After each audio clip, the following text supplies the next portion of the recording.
Sifundile la ngisho Sambulo 14 verse Mm. 9 to 12. Verse 9 to 12 yini? Ngumyalezo. Ngoba kuthe kwabonakala ingelisi isithathu ithi ngezwi elikhulu. Umyalezo ohambayo hamba ngezwi elikhulu. And lo myalezo siyathola ukuthi ushunyayelwa ngesikhathi sokugcina. Sibona kanjani lokho? Ngoba masifunda kuverse 14 uya ku 15, sibona uJesu ehlezi efile ephethe isikela. Kukhulume ingilosi kuverse 15 ithi faka isikela lakho uvune ngoba isikhathi sokuvuna sesifikile. Ngachaza ukuthi mawufunda kuMateyu chapter 13 kuverse 39 uyasho uJesu lapho ukuthi isivuno ukuphela komhlaba noma isikhathi sokuvuna ukuphela komhlaba. Okusho ukuthi-ke ingilosi mayithi isikhathi sokuvuna sesifikile isho ukuthi isikhathi sokuphela komhlaba sesifikile. Uverse 14 no 15 lo kuncwadi yesambulo 14. Okusho ukuthi ngempela lo myalezo lo esiwufundayo okhuluma ngokuthi kumele singakhuleki kwisilo nomfanekiso waso singamukeli uphawu lwesilo, umyalezo wesikhathi sokugcina. Nakho bazalwane engikushiyo ukuthi leyo nto iyahlupha. Why ngithi leyo nto iyahlupha? Yingoba bazalwane uJesu uyasitshela ukuthi isikhathi sokugcina siyobe sinjani. KuMateyu 24 verse 37 uthi njengoba kakunjalo emhleni kaNowa kuyokuba njalo nasemhleni lapho ibuya indodana yomuntu. Emhleni kaNowa kakunjani-ke?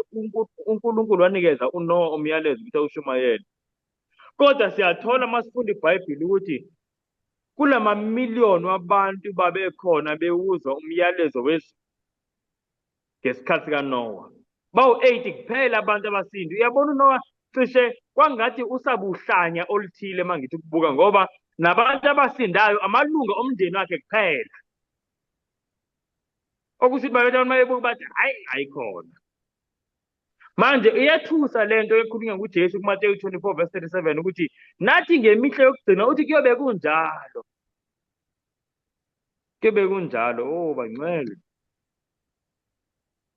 Kuyobe kunjalo, ngeke babe baningi abantu abazokwamukela imeseji yezulu.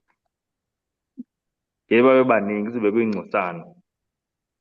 And then la kwimeseji sithe siyaxwayiswa, kodwa futhi siyatshelwa ukuthi kumele sibe njani ukuze sibe kule ngcosana, kule ngxenye esindayo. Satshelwa ukuthi kumele sibe kanjani. Okokuqala lithi iBhayibheli kwincwadi yesambulo 14 verse 12 lithi nakhu ukubekezela kwabangcwele. Okusho ukuthi ukuze sisinde ngesikhathi sokugcina kumele sibe ngabantu abanokubekezela. Na ukubekezela bengithe bazalwane akukaze kubekezelwe kungekho lutho obuhlungu. Okusho ukuthi-ke bazalwane ukulalela uNkulunkulu kulezi zikhathi zokugcina kuzoba nobuhlungu obulethayo kumuntu empilweni yomuntu. Mhlambe agxekwe, mhlambe ahlekwe, mhlambe ahlukane nabangani, mhlambe ahlukane nomndeni. Yizinto ezenzakalayo lezo. Sizobona njengoba sifunda. Yingakho manje kuthiwa abangcwele komele babe ngabantu babekezelayo, abaqhutshwa ngothando lukaJesu. Abathi, kungcono ngiphile kanje ngisesandleni sikaJesu kunokuthi ngiphile nje kubuthebelele kumnandi ngibe ngisesandleni sikaSathane. uNkulunkulu ufuna umuntu onjalo, umuntu othi kungcono ngiphile kabuhlungu ngisesandleni sikaJesu kunoba kube buthebelele ngisesandleni sikaSathane. Kungcono ngife ngisesandleni sikaJesu kunoba ngiphile esandleni sikaSathane. Yazi ngibona abantu, umuntu mase igule isikhathi eside, umuntu kaNkulunkulu, kufika abantu basekhaya bethi ake sihambeni siye lapha mhlambe esangomeni noba sihambe siye lapha eMoriya kulikhanyayo. Kodwa uyazi ukuthi le nto le ayinankulunkulu, ngoba lapha kukhonzwa umuntu. Kodwa umuntu ngoba manje suke seyincenge ukuphila athi kungcono ngiye lapha ngoba sengiphile kanjani. Kanti bazalwane uNkulunkulu akayifuni leyo nto. uNkulunkulu ufuna umuntu uzothi kungcono ngife ngisesandleni sikaJesu kunoba ngiphile ngisesandleni sikaSathane. Ngoba phela uma waphila izolukhanyayo sezolokuya kwalikhanyayo manje. So bazalwane kuthiwa nakho ukubekezela kwabangcwele. Nawo okwesibili esikufundayo la ku-Revelation 14 verse 12 ukuthi kumele sibe ngabantu abagcina imiyalo kaNkulunkulu. Sanako ukubekezela kwabangcwele labo abagcina imiyalo kaNkulunkulu. Abantu abazosinda kulesikhathi sokugcina abantu abagcina imiyalo kaNkulunkulu. Kusho iBhayibheli, akusho mina. uJohane ubabonisiwe labantu uNkulunkulu ukuthi labantu abasinda banje banje banje. Okokugcina ukuthi abanokukholwa kuJesu Kristu. Kubalulekile bazalwane sibe nalokukholwa kuJesu Kristu. Now sesifundile-ke thina la kwincwadi yesambulo 14 verse 9. Sesifundile sathola ukuthi yini isilo, ngoba manje siyakhuzwa, siyaxwayiswa ukuthi akumele sikhuleke kwisilo nakumfanekiso waso, samukele nophawu lwaso isilo. Sesifundile ukuthi yini isilo. Nanga ama-identifying marks, nazi iy'nkomba. Sabuka nje iy'nkomba njengoba sizambulele eBhayibhelini. Nanga namavesi ike ngikhulume ngawo. Sambulo 13 1-10. Isilo nakho bazalwane ibandla i-Roman Catholic Church State, ibandla lihlangene nombuso, silo leso. And then safunda nangomfanekiso wesilo.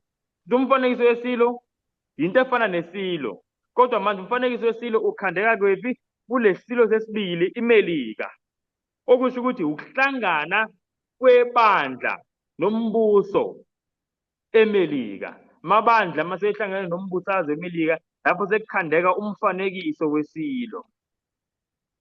Inhloso yomfanekiso wesilo sayifunda-ke nayo ukuthi yini? Ukwenza ukuthi umhlaba wonke ukhuleke kwisilo esathola inceba kodwa saphila. Isambulo 13 verse 12 lo. Now namhlanje sifuna ukuthola ukuthi-ke bazalwane, yini uphawu lwesilo? Yini uphawu lwesilo? Sifuna ukufunda namhlanje ukuthi yini uphawu lwesilo. Now masifunda ukuthi yini isilo nokuthi yini umfanekiso wesilo, indlela esafunda ngayo ukuthi sabuka iy'nkomba, ama-identifying marks esathola la eBhayibhelini, iwona awesitshela ukuthi kahle kahle lana kukhulunywa ngalokhu. Seyezolwana bazalwana, besingaqapheli ukuthi hayi mhlampe yilokhu, mhlawumbe besibuka ama-identifying marks eBhayibhelini. Namanje-ke masifunda ukuthi yini uphawu lwesilo, sibuka ama-identifying marks asezwini likaNkulunkulu. Ayeseni incwadi yesambulo-ke bazalwane, Sambulo 13. Sesiyafunda manje ngophawu lwesilo. Yini uphawu lwesilo? Usambulo chapter 15. 18 verse 12 no 16. Verse 12 no 16. Ngicela silalelisise-ke bangcwele.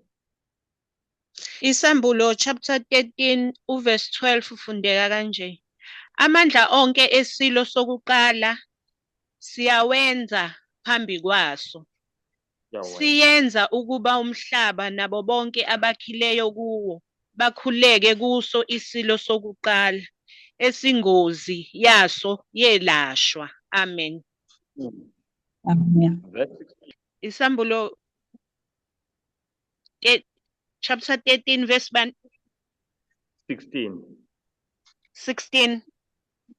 Okay, ngiyaxolisa. Uverse 16 ufundeka kanje.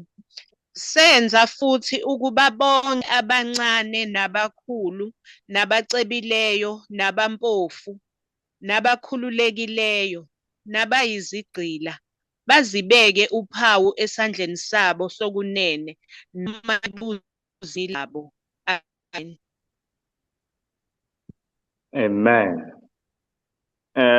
Ngicela njena bazalwane, ngiyeza network kanti iyakhatha mhlambe yami ehluphayo. Ngicela ningitshene mawukuthi anisangizwa ukuze ngingaqhubeki isikhathi eside ningangizwa. All right. Now engifuna sikubukele bazalwane. Verse 12 kukhulunywa lana ngesilo sesibili, ukuthi wasenza wonke umuntu osemhlabeni, umhlaba wonke nalabo bakhileyo emhlabeni, ukuthi bakhuleke kwisilo sokuqala. Sayizwa leyo nto?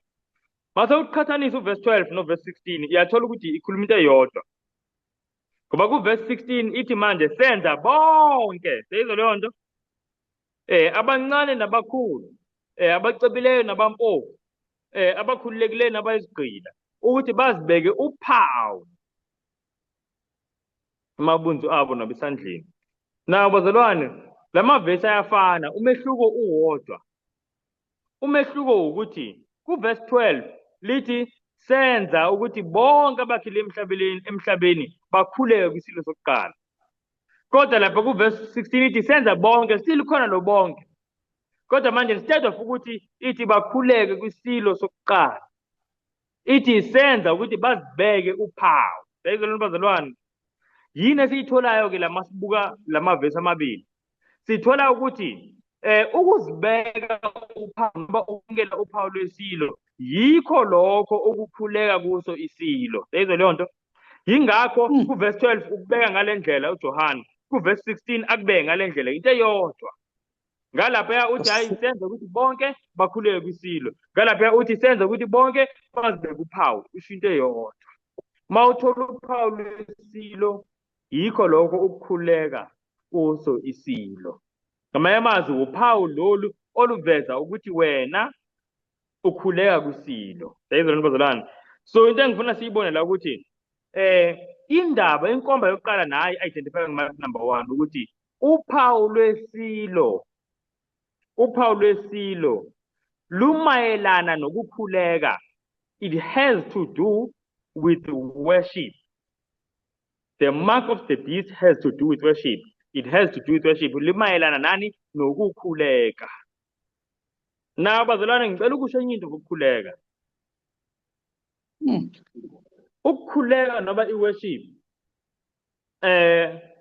Mase enkonzweni sithi hayi besiyo worship nje. Ngeke abakhona i-hour ye-worship. Siyabona lo. Suke sihlabelela. Simbonga uNkulunkulu. Simdumisa. Siyayizwa leyo bazalwane. That is part of worship. Kodwa uyazi ukuthi kunento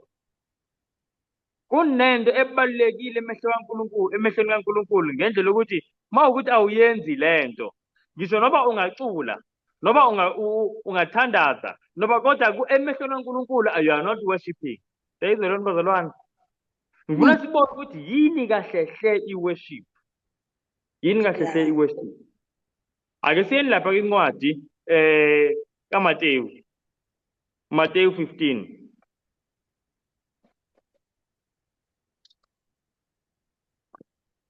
Mateyu 15.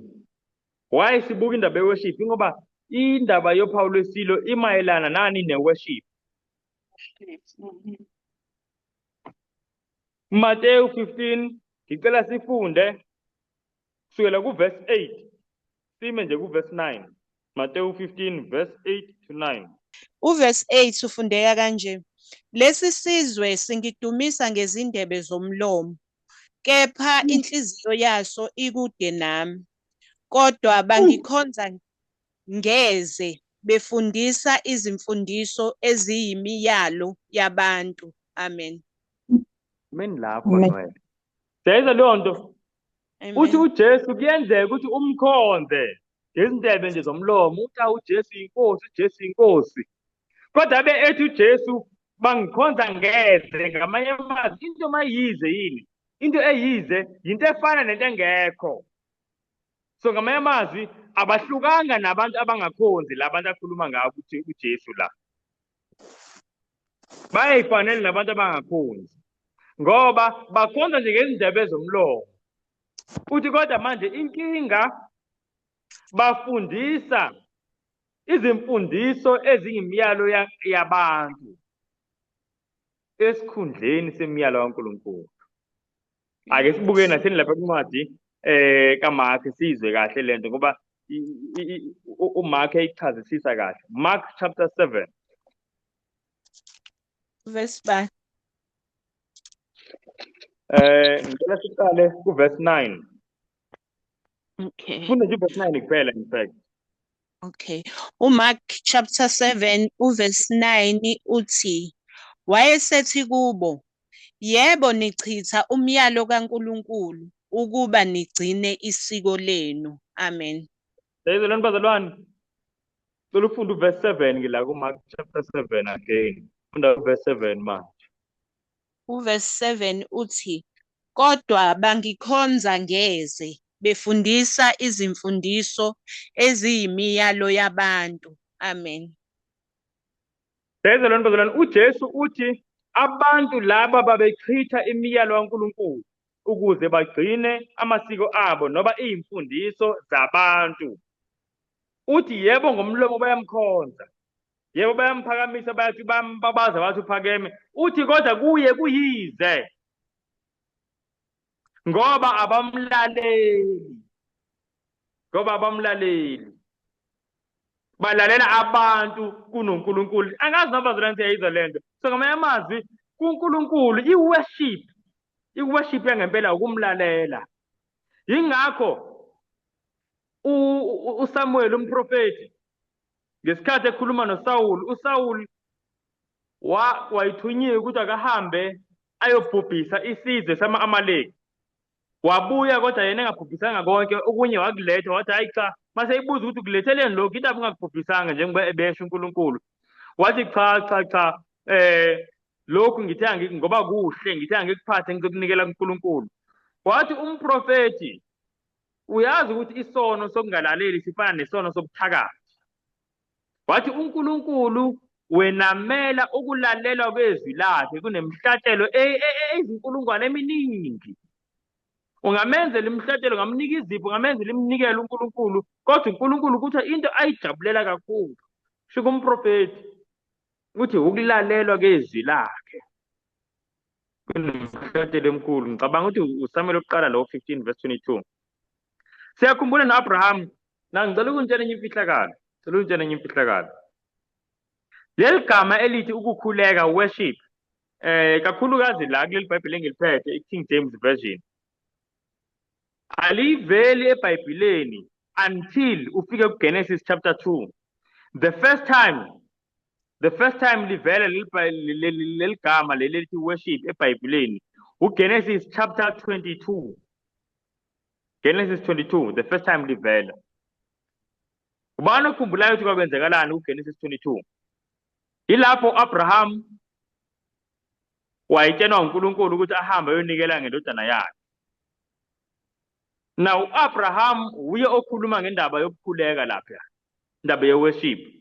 Uthi Abraham kwingceku zakhe ezihamba naye uthi salani lana ezimbongolo, mina ngizokhuphuka nomfana siye phezulu entabeni siyokhuleka. So emehlweni ka-Abraham lento wayoyenza u-Abraham le phezulu entabeni kwakuyini? Kwawukukhuleka. Yini wayoyenza?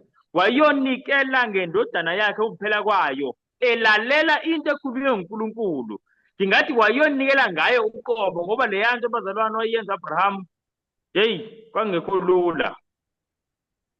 Uma wayekwazi ngiyacabanga ukuthi wayengathi inkosi kungcono kufe mina kunendodana, kodwa uNkulunkulu waseyithe thatha indodana yakho ukuphela kwayo. Wayengayanga kuyocula Abraham phezulu entabeni, kodwa uthi i-worship lento ayoyenza la. So ngisho ukuthi bazalwane, i-worship leyo mlomo yokuhlabela nokukhuleka, yabo, lokuthandaza, nayo it's part of worship, that's true. But iyize njengebesho uJesu mawukuthi ayihambelani noba ayihambisani nokulalela kwezwi likaNkulunkulu. Angazi noba bayayizwa lento abangcwele. Now ngithe uphawu lwesilo lumayelana nani? Ne-worship. And i-worship imayelana nokulalela uNkulunkulu. So njengoba nje sikhuluma ngophawu lwesilo, kusho ukuthi ekugcineni kulesikhathi esikusona kuzoba khona impi, a contest between the commandments of God and the commandments of men. Into eyalwe uNkulunkulu nento eyalwe ngabantu. Njengoba uJesu wayesho inkinga ayinayo ngesikhathi sakhe efikile. Uthi ngiyabezwa labantu bayangikhonza ngemlomo, kodwa manje mase kufika ekwenzeni ukuthi akulalelwe, asibukeni ukulalelwa abantu. Uthi uJesu balalela izinto zabantu kunezinto zikaNkulunkulu. Ake sibukeleni incwadi yesambulo-ke sifunde i-identifying mark yesibili yePaul wesilo. Sambulo 13. Verse 1. In fact, lena singayithatha example 13 asene example 14 verse 12 kumele ngicela siyibuke. Okay. Isambulo chapter 14 uverse 12 ufundeka kanje. Nakhu ukubekezela kwabangcwele abagcina imiyalo kaNkulunkulu nokukholwa nguJesu. Amen. Amen. Bazalwane, lana uJohn njengobekhuluma kanje uqeda kuboniswa abantu abamukele uPaul wesilo. And then uNkulunkulu umbonisile uJohn ukuthi labantu abazowamukela uPaul wesilo bakhuleke isilo abantu abazoshiswa emlilweni phambi kwewundlu nengilosi zayo. Kuverse 11 lithi abathole ukuphumula. Abantu bazosha ngendlela ebuhlungu. Abantu abamukele ini uPaul wesilo. So ukhuluma ngabantu abamukele uPaul wesilo uJohn. And then kuverse 12 athi nakho ukubekezela kwabangcwele. Kusho ukuthi labo aseyikhuluma ngabo manje kuverse 12 yilabo abangalamukelanga uPaul wesilo. Angazi ngoba kuyazwakala abazalwane. Clear ukuthi ukhuluma amagroup ahlukile. Kunalabo abashayo kuverse 11. So la kuverse 10 kuverse 11 bayasha ngoba bamukele ini uPaul wesilo. And then kuverse 12 athi naba abanye. Khona abanye ababekezela bangalamukela uPaul wesilo. Now uthi uJohn labo abangalamukelanga uPaul wesilo banento abayenzayo bazobe begcina umyalo kaNkulunkulu. Kuyazwakala bazalwane? Amen. Lokhu kuvezana. Lokhu kuvezana bangcwele. Lokhu kuveza ukuthi umuntu angeke aze akwazi ukuthi amukele uPaul wesilo abe egcina futhi imiyalo kaNkulunkulu. Angeke hambelane kokubili. Ngoba uJohn ekuhlukanisa uthi khona abamukela uPaul wesilo khona bagcina imiyalo. Seyizwe leyo nto? Okusho ukuthi uPaul wesilo ngingathini ngesiZulu? uPaul wesilo limayelana nokuphula umthetho kaNkulunkulu. Yingakho awukwazi ukwamukela uPaul wesilo ungawuphuli umthetho kaNkulunkulu. Awukwazi ukwamukela uPaul wesilo ube ugcina umthetho kaNkulunkulu. Laba abangazokwamukela uPaul wesilo futhi yilaba abazogcina umthetho kaNkulunkulu ebunzimeni. Sibe isikhathi abaphila kusona singavumi sibaphikisa imithetho ebekwe ngabantu ingahambisani nemithetho kaNkulunkulu. Kodwa baphikelele babekezele. So identifying mark number 2 inkomba yesibili ukuthi uPaul wesilo limayelana nokuphula umthetho kaNkulunkulu. Sikuthola kanjani lokho? Ingoba uJohn mayibonisa abantu abangenalo uPaul wesilo uthi bagcina kaNkulunkulu. Okusho ukuthi awukwazi ukugcina imiyalo kaNkulunkulu wamukela uPaul wesilo. Ukuze wamukela uPaul wesilo kumele kube khona umthetho ophulayo. I hope that is clear. Now, ngicela sidlule bazalwane. Siye futhi siya kwenye inkomba yesithathu.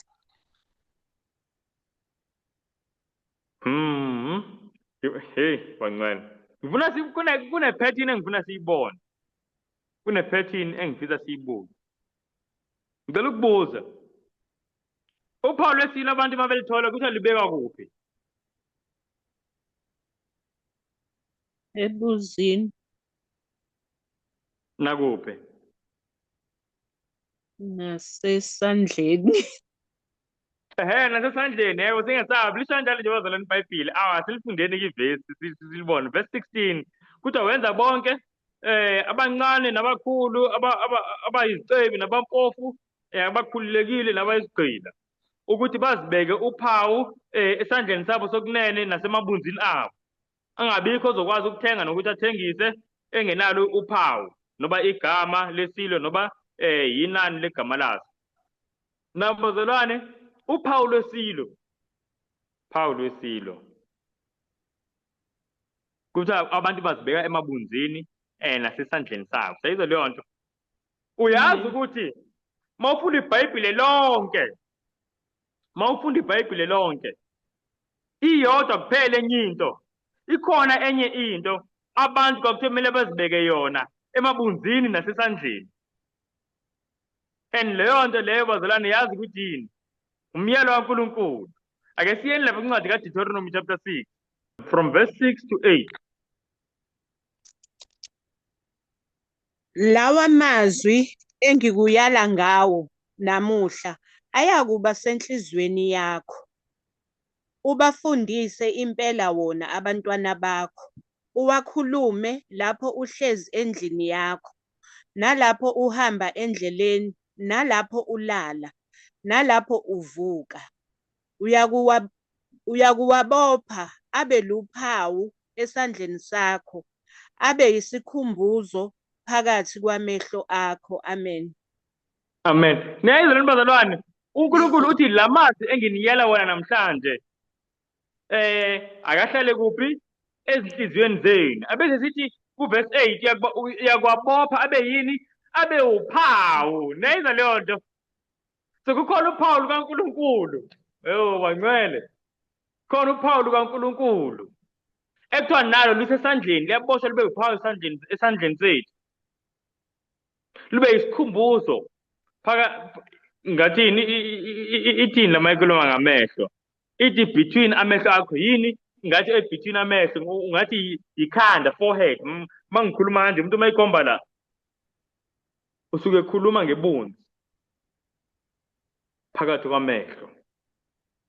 Now amaphi la mazwi? Umyalo kaNkulunkulu. Mawufunda kusukela kuverse 1 uyoma kuverse 5 uyathola ukuthi umyalo kaNkulunkulu. uNkulunkulu uze athi nayi imiyalo enginiyale ngayo, and lapho uNkulunkulu usuke eqeda kukhuluma imiyalo yakhe eyishumi, 10 commandments, ku chapter 5. Mawuphendula nje mawukuthi uthatha amehlo akho uwabe ku chapter 5 ufunde nje kusukela kuverse 6 wehle nayo uyothola ukuthi lana kukhulunywa ngani until verse 21 ezothi kukhulunywa ngani imiyalo kaNkulunkulu. So uNkulunkulu lana kuverse chapter 5 no chapter 6 ukhuluma ngemiyalo yakhe eyishumi, 10 commandments, and uthi la mazwi ongakhulumile ayokuba uphawu esandleni sakho. Why isandla? Ngoba isandla bazalwane yiso esenza ngaso angisho izinto. Then ibunzi yini representa yini? Ngaze ngithi representa umqondo wethu. Yiwo esicabanga ngawo, yiwo esithatha ama-decision ngawo. So uNkulunkulu kuma-decision esathathayo nakuzinto esizenzayo ngesandla ebefisa ukuthi konke kulawulwe imiyalo asinikeze yona. Kuyazwakala bangcwele? Amen. Ngiyafisa lokhu sikubone. Ngithe mina lento ekhulunywa lapha kwincwadi yesambulo, mawufuna uqonde incwadi yesambulo, kumele ubheke ukuthi lezi zinto ezikhulunywa la kwincwadi yesambulo zike zabonakala kuphi eBhayibhelini. Futhi le ndaba le yophawu olusesandleni nolusebunzi ayikho nakweyodwa enye indawo kwiBhayibheli lonke ngaphandle kwala siqeda kufunda khona. And lana ikhuluma ukuthi yini lolu phawu olusesandleni nasebunzi, umyalo kaNkulunkulu. Ngamanye amazwi-ke sikutholayo la ukuthi uphawu lwesilo yinto emelene nemiyalo kaNkulunkulu bazalwane. Yinto emelene nemiyalo kaNkulunkulu. Athi ngiphinde ngiyiphinde le inkomba, ngifuna kwenza sure ukuthi sihamba sonke ngoba abantu bayadideka. Abanye bathi uphawu lwesilo kunento ezofakwa la noma mhlambe Elon Musk benza ama-brain implant, wathi zonke lezi zinto lezi abanye kunamakhompyutha mamningi amavidiyo ngiwabuke ngithi kodwa lokhu akuhambelana ney'nkomba uyithole eBhayibhelini, ngoba yonke into phela siyifunda ngey'nkomba ukuthi nali iBhayibheli elikushoyo ngephawu lwesilo. Yonke into esiyitholayo ngephawu lwesilo kumele ihambelane nale ekhulunywa iBhayibheli, ngoba indaba yophawu lwesilo ayivelanga nabantu, siyitholela eBhayibhelini. Manje asikwazi ukufika nophawu lwesilo eliphikisana nalento elotshelwa eBhayibhelini. Inkomba yokuqala ukuthi uphawu lwesilo lumayelana nani? Ne-worship, khuleka. Inkomba yesibili uphawu lwesilo lumayelana nani? Nokuphula umthetho kaNkulunkulu. Then siyathola la manje la ukuthi ukuthi uphawu lwesilo luphikisana nomthetho kaNkulunkulu. Nabe sesiyitholile iklu bazalwane ukuthi into uJesu ekhala ngayo lapha kwincwadi kaMateyu nakwincwadi kaLuka ephikisana nomthetho kaNkulunkulu yimithetho yabantu. Mthetho yabantu. Nayi inkomba yesine bazalwane, inkomba yesine ukuthi uphawu lwesilo. Njengoba kuthiwa uphawu lwesilo, kuzoba yinto iBhayibhili elisitshelayo ukuthi isilo ngathini? Kuzoba i-identifying mark yesilo kahle kahle. It's going to be an identifying mark yesilo, uphawu lwesilo. Angeke sikwazi into esithi uphawu lwesilo. Ngithi hayi uphawu lwesilo mhlambe ama-chip afakwayo lemqondweni. Lama-chip avela kuba ku-Elon Musk. And then kodwa sithi awu kanjani ngoba phela isilo nje uphapha. Isilo yi-Roman Catholic Church State. Manje le nto evela Elon Musk iwuphawu lwesilo kanjani? Ngoba Elon Musk akuyena phela usilo. Uphawu lwesilo kumele kube yinto yesilo. Angazi noma kuyazwakala bazalwane. Angeke kwazi ukuthi into uphawu lwesilo kube ngeyona into yesilo. So identifying mark number 4 ukuthi lo phawu lwesilo i-identifying mark yaso isilo noba i-distinguishing mark. Ngiphelela nje amagama esiZulu. I-distinguishing mark ukuthi yinto egqamile, yinto egqamile kuso isilo. Yebo, yinto egqamile kuso isilo, nayo futhi isilo siyayigqamisa. Ake siyeni la kuncwadi kaDaniel chapter 7 sibuka ukuthi iBhayibhile malikhuluma ngalombuso wokugcina ngalesilo enye yama-identifying marks agqamile esiwabalulayo iBhayibhile yini? Daniel 7 verse 25. Okay. Daniel chapter 7 25. verse 25 ufundeka kanje. Iyakukhuluma amazwi ngophezukonke. Ikhathaze abangcwele bophezukonke. Iyakuhlosa ukuguqula izikhathi nomthetho. Bayakukhashelwa esandleni sayo kuze kube yisikhathi sezikhathi nengxenye yesikhathi. Amen. Amen. Sasilifundile leli verse bazalwane la kukhulunywa ngophondo oluncane kuthiwa sitshena into elizozenza liyokhuluma amazwi ahlambelazayo liyobulala abangcwele kodwa nayo into ebalulekile evelayo la emangalisayo kuthiwa lolu phondo oluncane yiso lesilo esifunda ngaso kuncwadi isambulo 13 same power.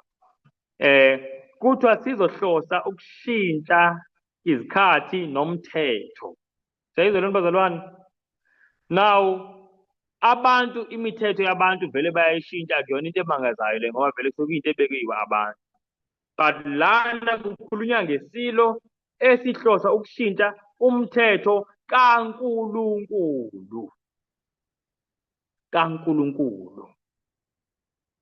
I-identifying mark le yalesilo lesifozana sihlosa ukushintsha umthetho kaNkulunkulu. Nama ufunda ngalesilo kwincwadi kwabaseThesalonika ku-chapter 2. iBhayibhile lithi yindoda yesono. Mhlawumbe sike siyifunde. Sike siyeni incwadi Second Thessalonians kwabaseThesalonika besibili chapter 2 kunento engicela siyibuke. Sofunda nje uverse 3 no verse 4. kwabaseThesalonika chapter 2 kwabaseThesalonika besibili chapter 2 sifunda uverse 3 no verse 4. Uzukhumbuleke sister Adelaide unmute. Thessalonica besibili chapter 2 uverse 2 ufundeka kanje. Ukuba verse 3 verse 3 no 4. Yeah, okay, verse 3 no 4. Uverse 3 uthi makungabikho muntu onikhohlisayo nangayiphi indlela ngokuba aliyukufika kungaveli kuqala ukuhlubuka kwambulwe umuntu ongenamthetho indodana yokulahlwa omelana. Uverse 4 uthi omelana nakho konke nozikhukhumezayo phezu kwakho konke okuthiwa uNkulunkulu noma into ekhonzwayo aze azihlalise ethempelini likaNkulunkulu ezishaya uNkulunkulu. Amen. Amen. Siyazi ukuthi ubani bazalwane, siyazi yiso lesi silo esikhuluma ngaso le. umphiki Kristu. Na into emangalisayo engithintayo la. Umphiki Kristu makukhulunywa ngayo kuthiwa yindoda engenamthetho. Niyibonile leyo bazalwane? So ngamanye amazwi iBhayibhile njalo mali identifier lesilo lesi kunento lokugqama njalo ukuthi simelene nomthetho kaNkuluNkulu. kuDaniel 7 verse 25 kuthiwa uhlosa ukuwushintsha umthetho kaNkuluNkulu. Ku2 Thessalonians chapter 2 kuthiwa akanamthetho, ngamanye amazwi akawufuni umthetho kaNkuluNkulu. Ungazitsheni ukuthi akanamthetho ngokuthi mhlambe abalandeli imithetho. Cha, sonke siyalazi ibandla laseRoma banayo imithetho yakhona. Kuthi wenza lokhu kanje, wenza lokhu kanje, banayo imithetho yakhona. Makuthiwa lana uyindoda engenamthetho, kusho ukuthi indoda engawufuni umthetho kaNkuluNkulu. IBhayibhile umthetho iBhayibhile elikhuluma ngayo sibokhumbula. iBhayibhile umthetho elikhuluma ngayo ngumthetho kaNkuluNkulu. Alikhulumi ngomthetho waseSouth Africa, khuluma ngomthetho wakubo. Imithetho iBhayibhile elinenkinga mawukuthi umuntu akawulaleli ngumthetho kaNkuluNkulu. Njengoba kukhulunywa ngendoda engenamthetho, indoda lena engawufuni umthetho kaNkuluNkulu. Siyibona bazalwane? So siyathola la ukuthi uPaul wesile njengoba ngisho ukuthi kumele kube yinto egqamile kuso isilo. Ngempela esingathi masiyibuka ukuthi hayi vele imark yakhe ke le. Into evezayo ukuthi cha la kudlule isilo ke la. Siyayizwa bazalwane? And isilo la sasidlula khona kuqala kwakuchithwa umyalo kaNkuluNkulu kubeke umyalo wesilo. Siyayizwa leyo nto? Ake sifunde ke inkomba zokugcina bese ngiyaveza ukuthi yini uPaul wesilo sike silidikide kahle ke bazalwane. Asitheni incwadi yeSambulo chapter 13. Sifuna nje ivesi lokugcina. Okay, iSambulo chapter 13 Verse verse 15. 8, verse 15. Verse, Yebo. okay, iSambulo chapter 13 uverse 15 ufundeka kanje. Sanikwa futhi ukuba siwuphe umfanekiso wesilo umoya, ukuze umfanekiso wesilo ukhulume. Senze futhi ukuba bonke abangakhuleki kumfanekiso wesilo babulawe. Amen. Na bazalwane, nakho kunye engaye ngakusho. La siyathola ukuthi isilo lesi sesibili sinikeza amandla umfanekiso wesilo ukuthi umfanekiso wesilo ukwazi ukwenzani, ushaye umthetho, ukhulume. Sasithe isizwe kambe sikhuluma ngani? Sikhuluma ngemithetho yaso. Siyizwa nini bazalwane? I-country ikhuluma ngemithetho eyishayile. Into ngeke uze ukuthi ikhulunywe i-country ingakabikho kumthetho waleyo country. So isizwe sikhuluma ngamagama ngemithetho yaso, the policies, the laws, kanjalo kanjalo. Now lana kuthi abazalwane umfanekiso wesilo uzokhuluma ubese wenze ukuthi abantu babulawe.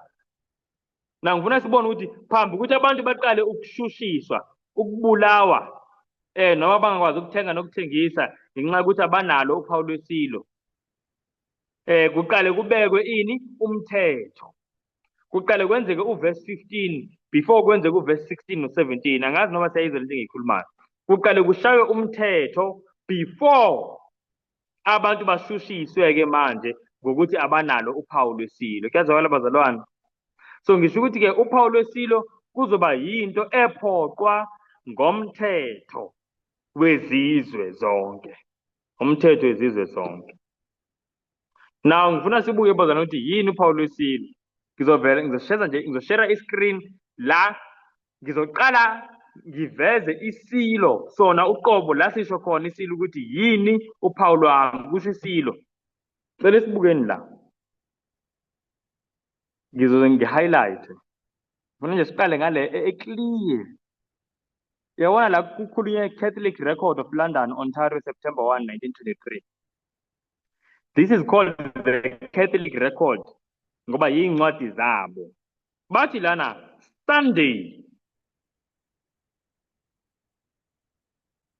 Sunday is our mark of authority. The church is above the Bible And this transference of Sabbath observance is proof of that fact. Sayizwa bazalwane. Bathi Sunday, ubungcwele besonto ngamanye amazwi, uphawu lwabo lokuthi bayabusa. This is the mark of the authority Roman Catholic Church. And uyazi ukuthi mawufunda history, zonke izizwe zazibuswa i-Roman Catholic Church. Usuku olwalungcwele kuzo zonke kwakuba isonto, kubonakala ukuthi i-Roman Catholic Church seyingenile ngokungena kwesonto. Ake sifunde nalesa enhla-ke le. Now, so of course the Catholic Church claimed that the change Saturday Sabbath to Sunday was her act, and the act is a mark of her ecclesiastical authority in religious things. Sayizwa lonto bazalwane. Ake ngibuyele emuva kancane.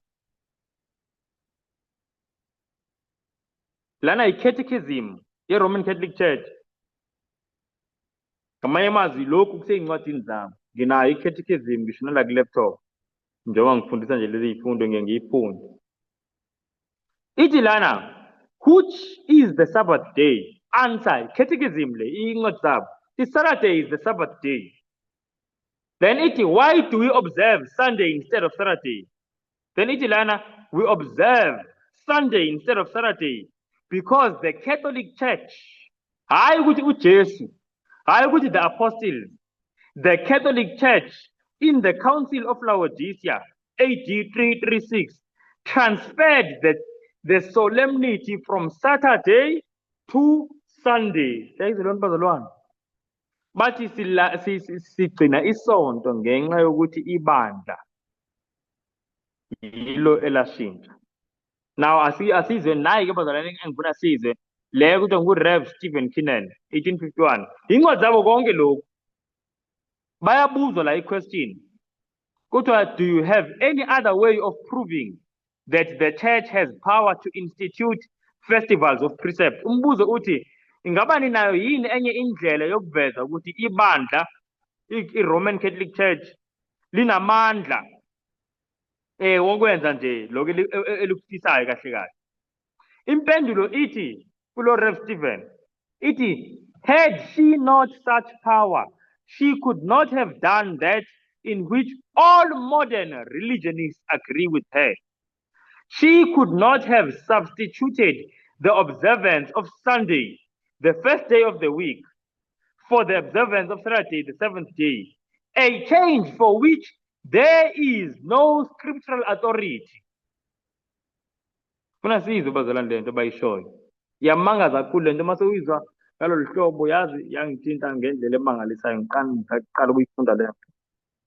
Ithi lana bathi mayiphendula bathi uma ngabe ibandla belingenawo amandla ngeba alikwazanga ukwenza lento elandelwa yibo bonke abantu manje kuzo zonke izinkolo, ngeba alikwazanga ukuthi lifake isonto usuku lokuqala evekini esikhundleni somgqibelo usuku lwesikhombisa, ibese ithi ushintsho ongekho ngisho nevesi elilodwa elilugunyazayo, ushintsho elenziwe ibandla ngamandla ebandla.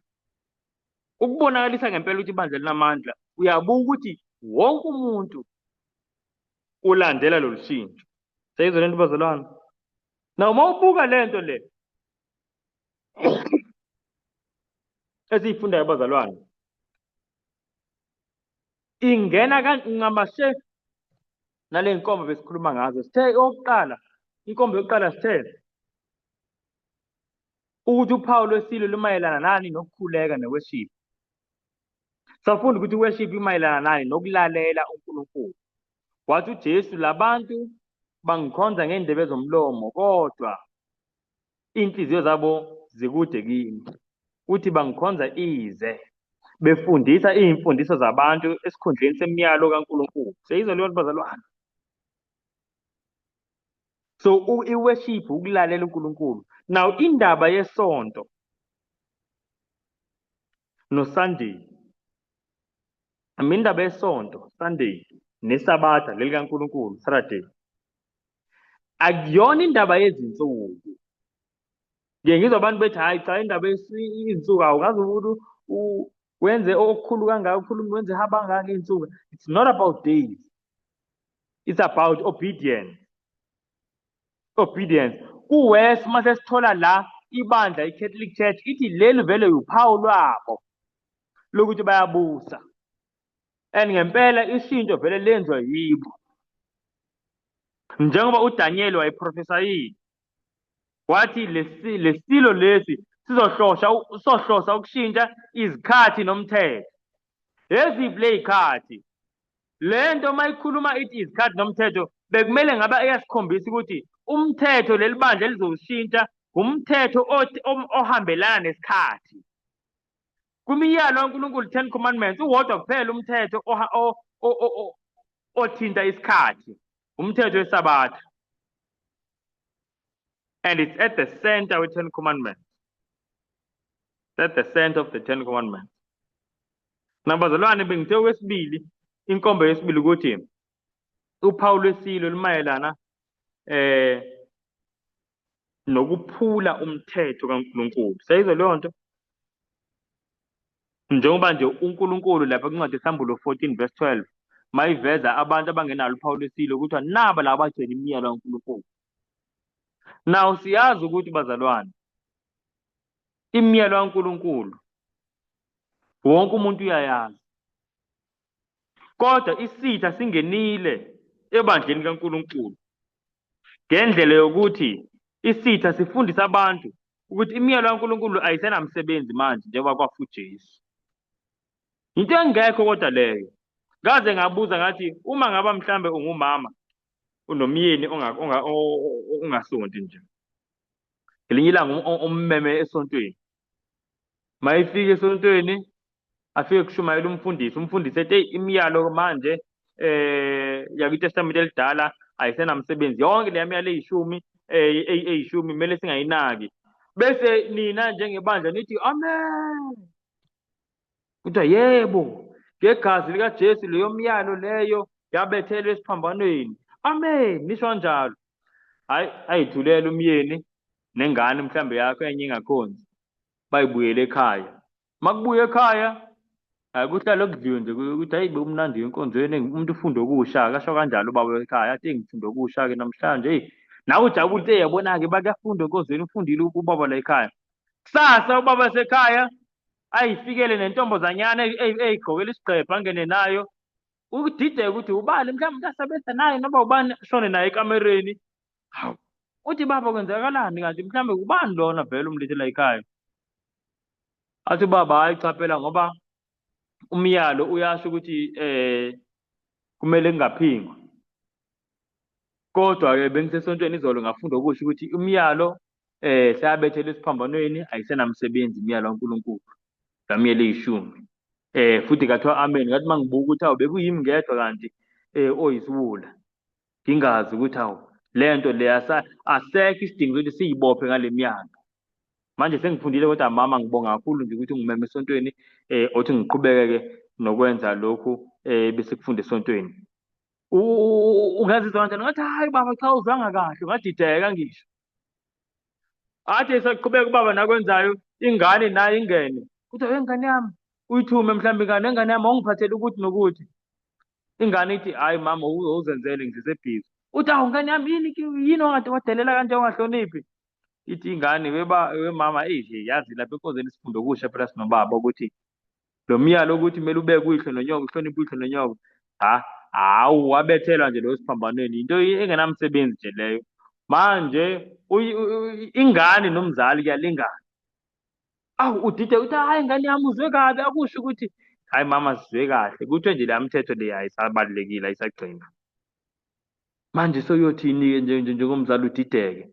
So ngisho ukuthi bazalwane ubuwula yinto engekho nje le yimfundiso ngempela edidayo ukuthi umyalo kaNkulunkulu kanjani. But kahle umyalo abantu bonke mabefundisa kanjalo suke bekhuluma ngawo bese bengawo abakwazi ukusho wona wodwa ngoba usesenta yemiyalo eyisumi, kodwa umyalo kusuke bekhuluma ngawo umyalo wesabatha. Njengoba sibona nje namhlanje ukuthi zonke iy'nkonzo, ayikho inkonzo efundisa ukuthi kumele kungahlonishwa, kumele ube nonkulunkulu abaningi, kumele ungalihloniphi izwi laNkulunkulu, igama laNkulunkulu, kumele kuphingwe, kumele kwenzeke lokhu nalo. Likho bazalwane, kodwa umyalo onganakiwe ngumyalo wesabatha. Umyalo wesabatha liloku-ke bazalwane iBhayibheli ekade lakhuluma ngayo ukuthi lokhu uphawu lwesilo lobungcwele besonto. Isonto labekwa esikhundleni sesabatha likaNkulunkulu. Naw ngiyafisa ukucacisa lokhu sisalalele. Njengoba sifundile kwincwadi yesambulo chapter 13 kuverse 15 ukuthi kuzoshaywa umthetho phambi kokuthi abantu baphoqwe ukuthi bamukele uphawu lwesilo. Seyizwa leyo nto? So uphawu lwesilo kahle kahle, uphawu lwesilo yinto efakwa ngomthetho wezizwe ukuthi manje wonke umuntu uyaphoqa ukuthi akenze ngalolu hlobo, abagcina ingcwele abantu isabatho likaPhapha, hayi elikaNkulunkulu. Seyizwa lento bazalwane? Abantu baphoqwe, abantu futhi sebexwayisiwe yilo myalezo esiwufundayo lapha kwincwadi yesambulo chapter 14 verse 9. Abantu sebefundisiwe ngesabatha likaNkulunkulu ukuthi kushaya umthetho, wonke umuntu ayikhethele ukuthi ingaba ngizolalela abantu noma ngilalela uNkulunkulu, ingaba ngizohamba nomndeni wami noma ngizohamba noNkulunkulu. Indaba nje bazalwane ilapha. And now kunye kokugcina mhlawumbe engifuna ukuveza phambi ukuthi nje ngidlule kuleli daba. Uyazi bazalwane ukuthi uNkulunkulu naye unophawu. And uphawu lwaNkulunkulu yazi ukuthi yini. Ake siye incwadi ka-Ezekiel. Ngifuna sibone ukuthi lento ihlangana ngendlela eyisimanga kanjani. Incwadi ka-Ezekiel chapter 20. Ku-Ezekiel chapter 20 ngicela sifunde uverse 8 noverse 20.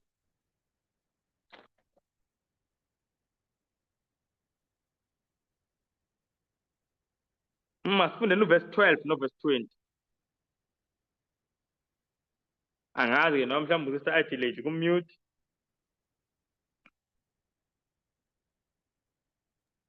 Sorry, Noma sengingena. Ezekiel bani? 20 verse 12 and 20.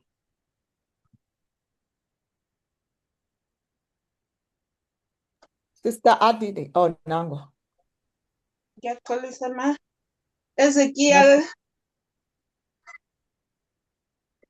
Ezekiel chapter 20, verse 12 and 20. Ezekiel chapter 20 verse 12 verse 12 and 20. Okay, uHezekiel chapter 20 uverse 12 ufundeka kanje. Ngabanika futhi amasabatha ami abe yisibonakaliso phakathi kwabo nabo, ukuze bazi ukuthi nginguJehova obangcwelisayo. Amen. Besibambe la. uNkulunkulu uthi ngibanikeze amasabatha ami ukuze abe yisibonakaliso, a sign. Elinye igama le-sign uphawu, a mark. Ukuze abe yi-sign phakathi kwami nabo, ukuze bazi ukuthi nginguJehova obangcwelisayo. Ngifuna sibuke ukuthi isabatha liyi-sign between us noNkulunkulu ukuthi uJehova osingcwelisayo. Ake sifundeni futhi uverse 20. Uverse 20 uthi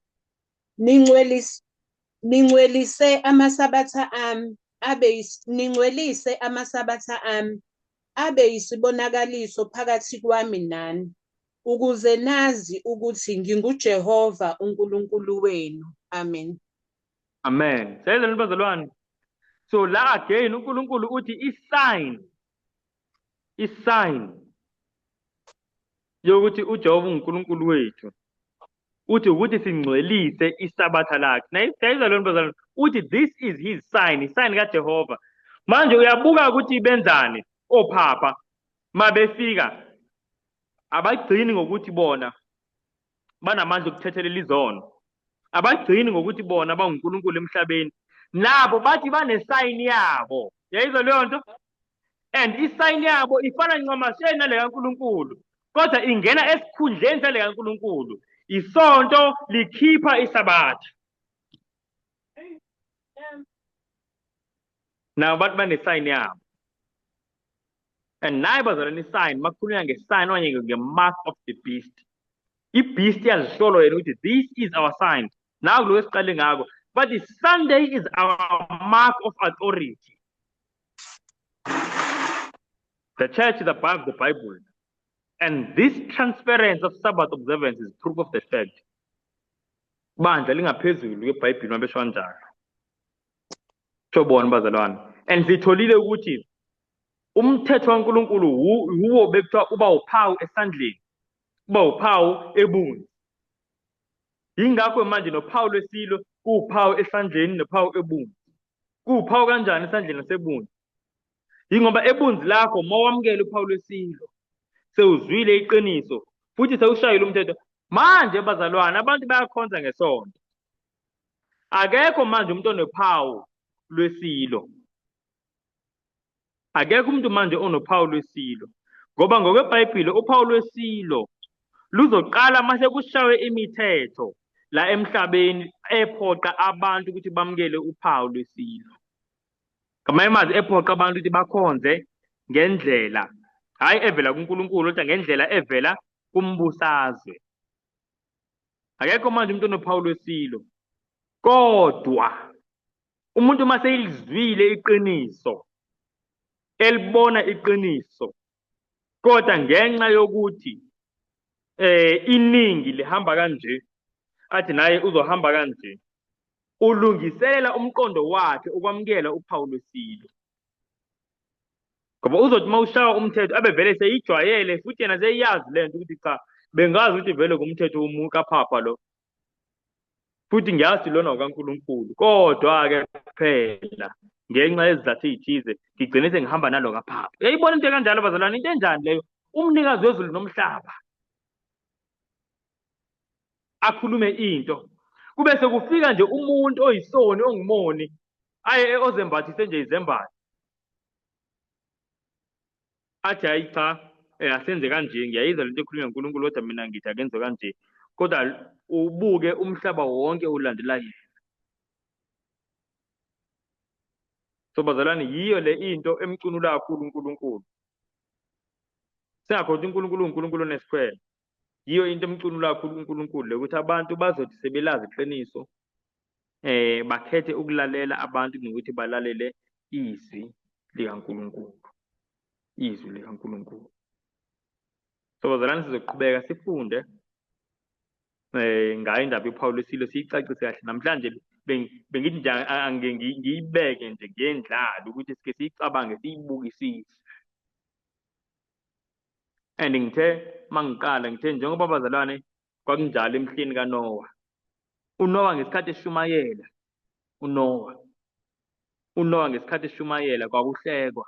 Ubani owazi ukuthi uNoah ishumayela ini bazalwane? Yazi iBhayibheli lithi Noah yini wayishumayela? Kodwa wayishumayela ukulunga. Mhlawumbe ake sivaleni nje ngalamavesi la asitshena ukuthi yini into eyishunyayelwa nguNoah kahle kahle. Asiyeni kuPetro wesibili chapter 2. Funa sibone ukuthi wayithini uNoah. Petro wesibili futhi sahluke sesibili. Ngicela sibuke nje uverse 5. uPetro wesibili chapter 2 uverse 5. Wayithini uNoah njengoba abantu bemkhomba behleka kanje? Okay, uPetro wesibili chapter 2 uverse 5 ufundeka kanje. Nezwe lamandulo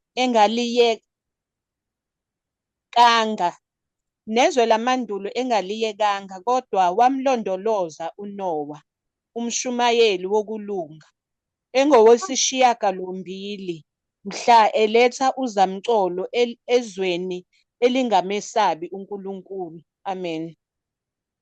Kodwa uNoah wayengumshumayeli wani? wokulunga. wokulunga, righteousness.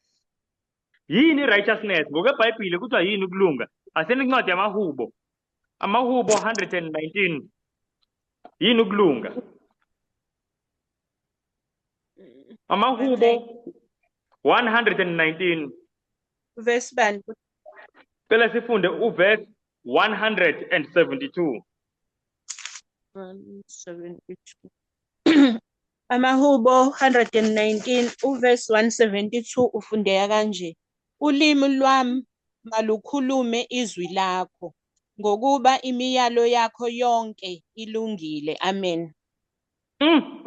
Sayizona bazalwane. Ngiyithanda ngesingesi ithi imiyalo yakho iwukulunga. So mayithi iBhayibhile uNoah wayishumayela ukulunga, wayishumayela imiyalo kaNkulunkulu. Kwisizwe nendawo engasayifuni umyalo kaNkulunkulu. Yazi lana sisicaphulo kuthiwa ngesikhathi sikaNoah, othi ngifunde nje la history.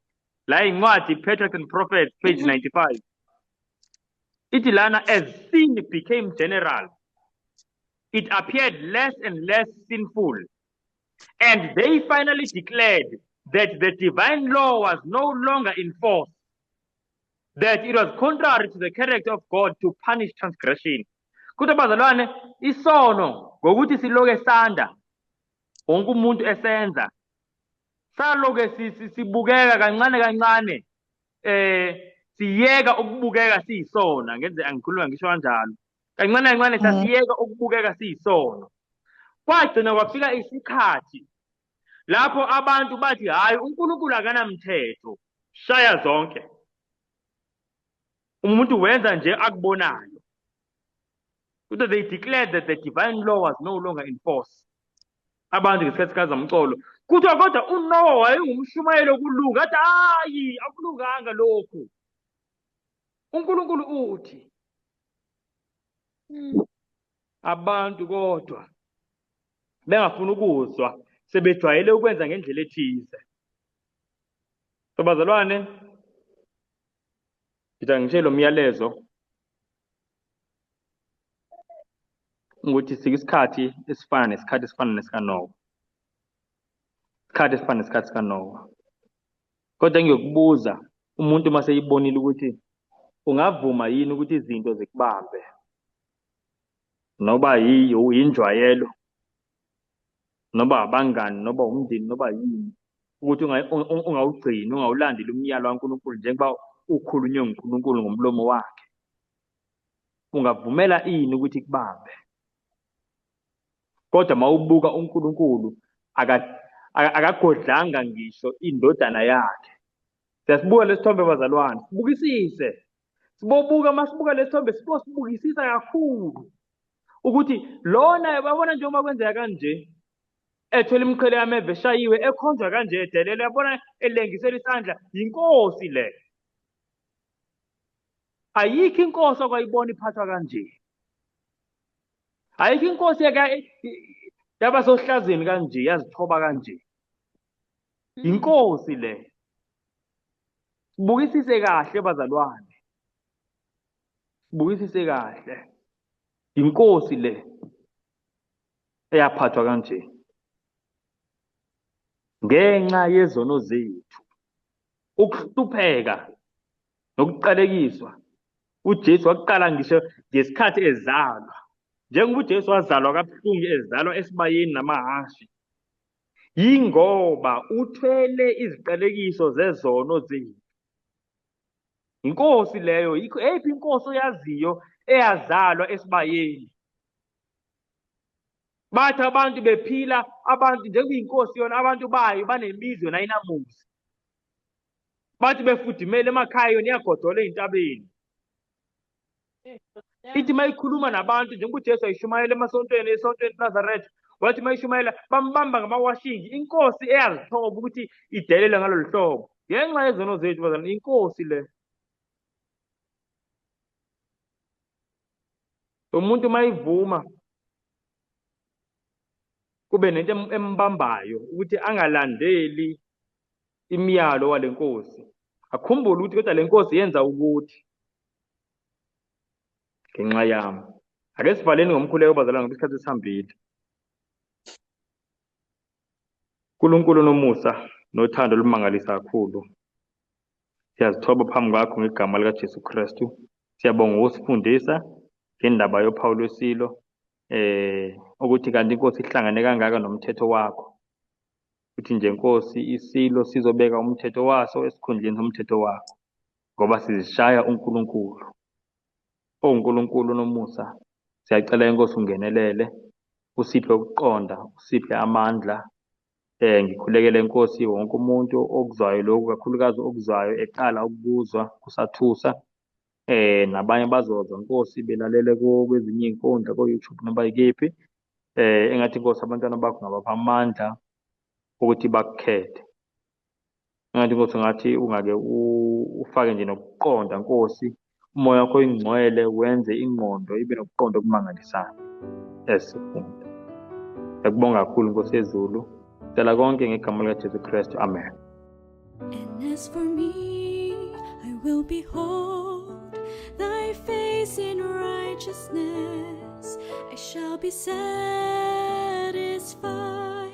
when I awake with thy likeness.